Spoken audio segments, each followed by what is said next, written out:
Ma cousine a largué ses 4 enfants sur le pas de ma porte et est partie en croisière sans me le dire. Maintenant, j'envisage d'appeler les services de protection de l'enfance. Je ne vais pas faire un long post. C'est arrivé il y a quelques heures.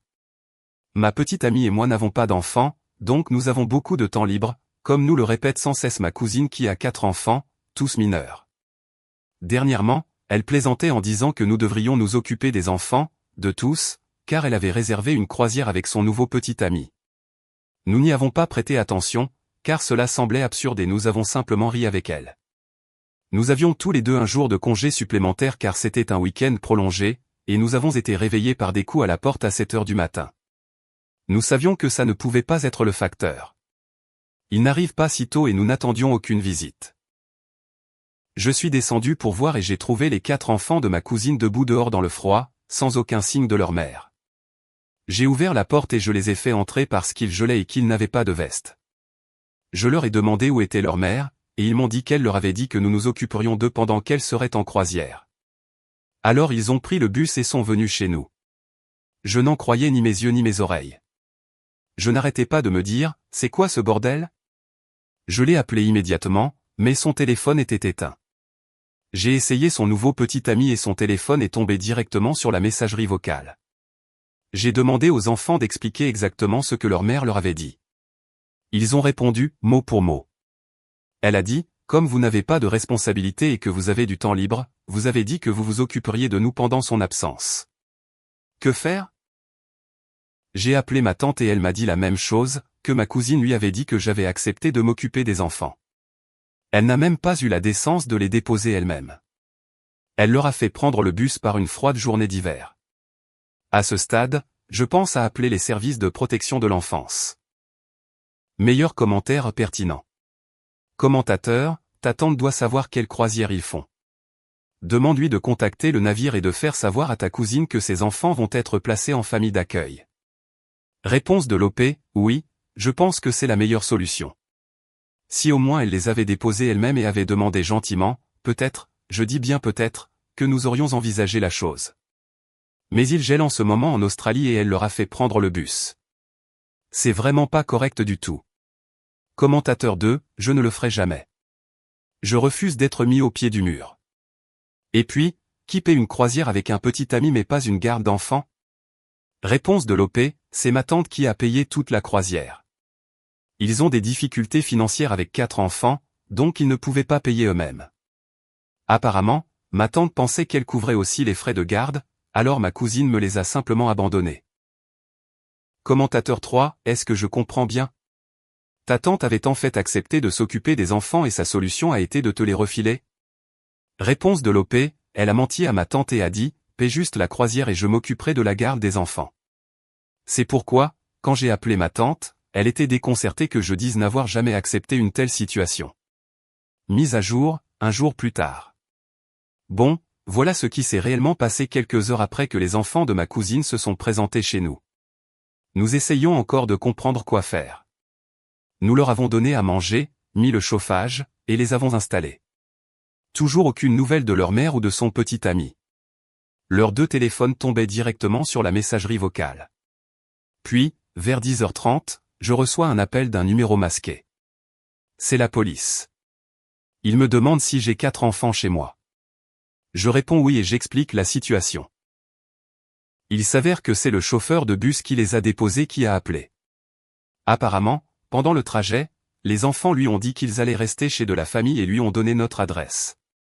Il a trouvé étrange que 4 jeunes enfants voyagent seuls dans le froid, sans sac ni veste.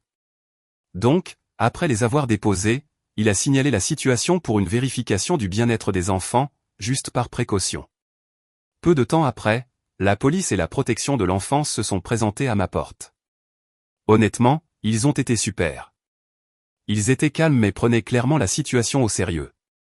Je leur ai tout raconté, leur ai montré les SMS où ma cousine avait plaisanté sur le fait que nous garderions les enfants, mais rien ne confirmant quoi que ce soit. J'ai expliqué que nous n'avions eu aucun avertissement et qu'ils étaient simplement arrivés en disant que nous étions d'accord. Les enfants ont dit que leur mère leur avait dit que nous avions beaucoup de temps libre et que nous serions heureux de les prendre. Environ 1h30 plus tard, la police m'informe qu'ils sont allés au terminal de croisière et l'ont trouvé sur le navire. Le bateau était à Circular Quay, en ville, pas très loin de chez moi, et devait partir à 15h30. Elle avait déjà embarqué, prête à prendre le large avec son nouveau petit ami. Ils l'ont fait descendre et lui ont dit qu'elle devait venir immédiatement. Pas de discussion possible. Elle est arrivée chez nous avec un air complètement détaché. Tenue de croisière complète, lunettes de soleil sur la tête, cordon autour du cou. Elle n'a même pas regardé les enfants. Elle est entrée et a dit « Tu as sérieusement impliqué la police ?»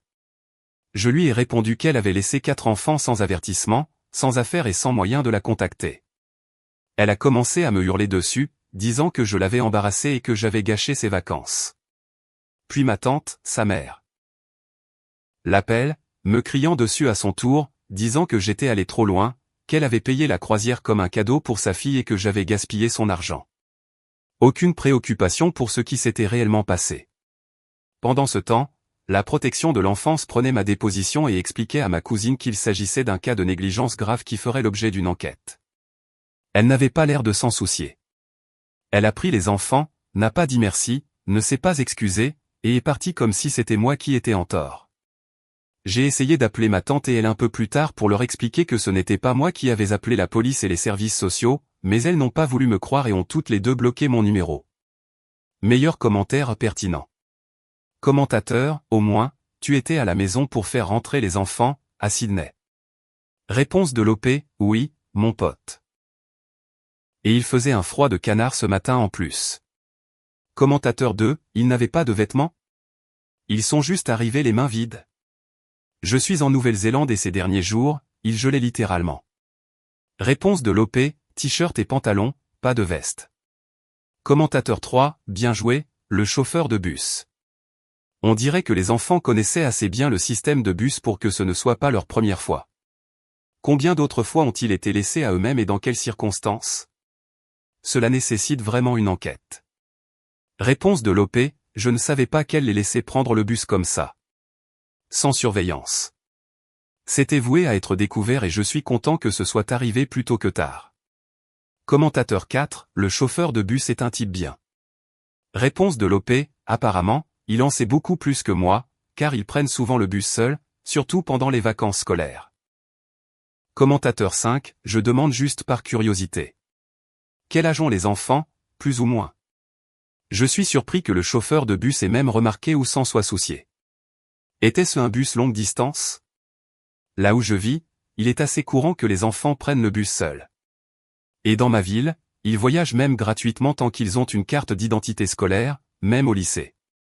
Réponse de l'OP, environ 15 minutes en bus, beaucoup plus rapide en voiture car ils ne s'arrêtent pas partout.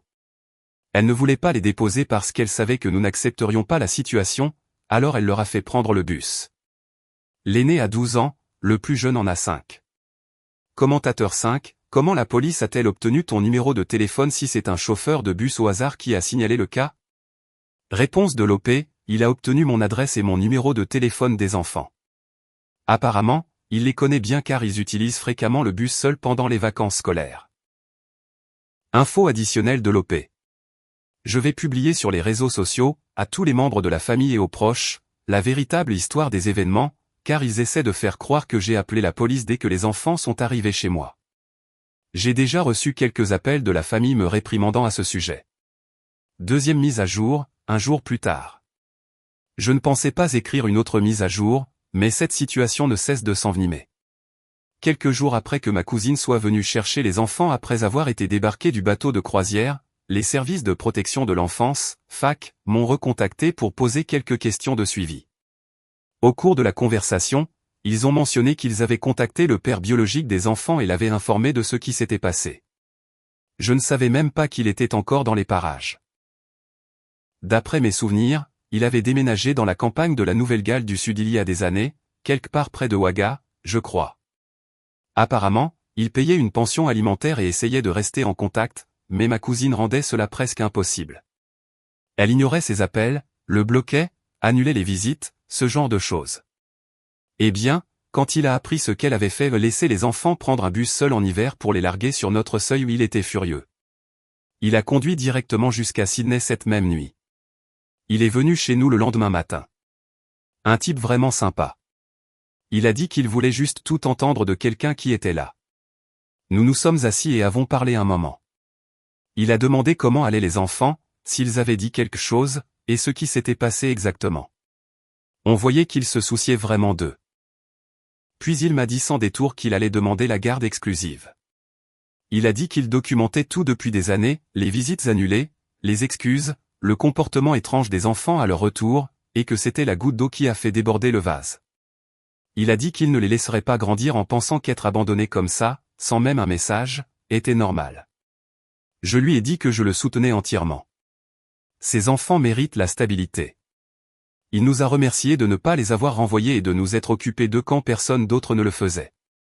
Puis il est parti pour parler à un avocat. Maintenant, passons à quelque chose que je n'attendais pas et que, honnêtement, je n'arrive toujours pas à croire. Notre voiture a été vandalisée la nuit dernière. Les 4 pneus ont été lacérés. Rien d'autre n'a été touché, juste les pneus. Nous l'avons remarqué ce matin quand ma petite amie s'apprêtait à partir. Pas de mots, pas de témoins. Malheureusement, nous n'avons pas de caméras installées, mais nous avons demandé aux voisins s'ils avaient des images de la nuit.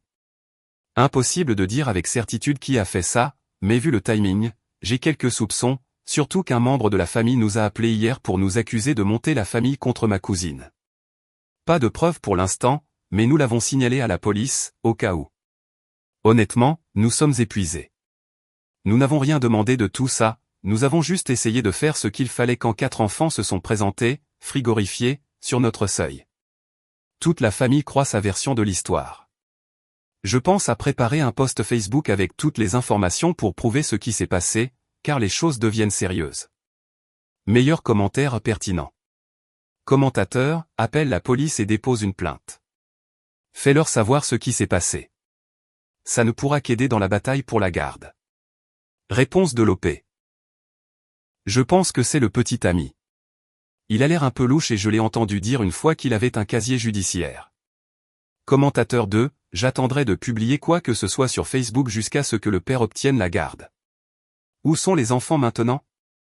Réponse de l'OP, avec elle, pour autant que je sache, mais les services sociaux, FAC, sont en train de monter un dossier d'après ce que j'ai compris au téléphone. Je suis presque sûr que le père obtiendra la garde. À un autre commentateur, oui, je vais peut-être attendre avant de publier quoi que ce soit, juste pour le bien du père. Il traverse un enfer en ce moment, je n'ose imaginer être à sa place. Commentateur 3, je suis choqué que la police l'ait laissé ramener les enfants à la maison et ne les ait pas pris en charge pendant l'enquête. Réponse de l'OP, j'ai l'impression qu'ils aiment monter un dossier en béton avant de passer à l'action pour s'assurer de gagner. Commentateur 4, mais pourquoi diable quelqu'un la croirait elle? Il y a 4 enfants qui peuvent au moins confirmer qu'ils sont arrivés en bus sans manteau ni sac. Réponse de l'OP, c'est surtout le problème de ma tante. Elle prendra son parti quoi qu'il arrive, car elle a des enfants. Elle me méprise généralement parce que je n'ai pas d'enfants et que je suis considéré comme irresponsable et ayant beaucoup trop de temps libre. Même si elle connaît la vérité, elle se rangera quand même de son côté. 3e mise à jour, 2 jours plus tard. Hier soir, vers 19h30, on a frappé à la porte. Ma copine a ouvert et s'est figée sur place. Devant elle se tenait l'aîné de ma cousine, 11 ans, seul dans le noir, tenant un petit sac d'école. Pas de veste, pas de téléphone. Il a juste dit, maman m'a dit de venir rester ici un moment. Nous étions abasourdis. Nous avons demandé où étaient ses frères et sœurs. Il a dit qu'ils étaient avec le petit ami de sa mère. Il ne voulait plus rester là-bas. Quand nous lui avons demandé pourquoi elle l'avait laissé partir, il a répondu, elle m'a dit de partir si ça ne me plaisait pas. Alors je l'ai fait. Nous l'avons fait entrer tout de suite, lui avons donné quelque chose de chaud à manger et avons appelé la police. Ils sont arrivés rapidement, ainsi que les services de protection de l'enfance, FAC. En raison de l'incident précédent avec la croisière, ils ont pris cela au sérieux dès le début. Le garçon leur a raconté des choses qu'aucun enfant ne devrait avoir à dire. Il a dit que sa mère avait crié toute la journée, enfermée dans sa chambre, et que personne ne s'occupait d'eux. Il a dit qu'il se souvenait à quel point il s'était senti au calme chez nous et voulait juste revenir. Peu de temps après, les services sociaux et la police se sont rendus à la maison. On nous a dit plus tard que les autres enfants avaient été retirés et que ma cousine avait été emmenée pour interrogatoire. Il y a maintenant une enquête active pour négligence et abandon. Je ne sais pas si c'était la culpabilité, la pression des services sociaux, ou juste tout qui la rattrapait, mais apparemment elle était dans une spirale infernale depuis l'incident de la croisière. Puis ce matin, ma tante, la mère de ma cousine, s'est présentée à notre porte, absolument furieuse. Elle s'est mise à nous hurler dessus, disant que j'avais détruit la famille, monté les enfants contre leur mère et que je lui avais volé ses enfants. Elle a aussi pris soin de me crier que la croisière était la première fois qu'elle était heureuse depuis des années et que tu as tout gâché parce que tu n'aimes pas les enfants. Nous avons fermé la porte et signalé l'incident. La police nous a conseillé de tenir un registre et a dit que nous pouvions demander une ordonnance de protection si cela se reproduisait. Plus tard dans l'après-midi, j'ai reçu un appel de l'avocat du père biologique.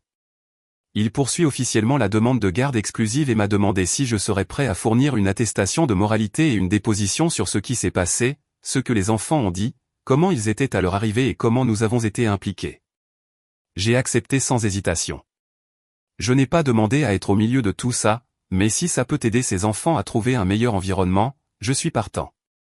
La chose qui nous a vraiment marqué, c'est que juste avant que les services sociaux ne partent avec le garçon aîné, il a fait un câlin à ma petite amie et a dit « Vous êtes les seules personnes qui m'ont fait me sentir normal ». Ça nous a mis un coup. Nous prenons maintenant du recul émotionnellement, mais nous continuerons à coopérer si nécessaire.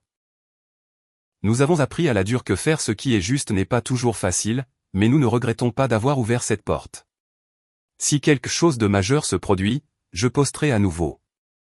Note de l'éditeur, du post original, j'ai indiqué ici que l'aîné avait 11 ans, mais j'avais précédemment dit dans un commentaire que l'aîné avait 12 ans.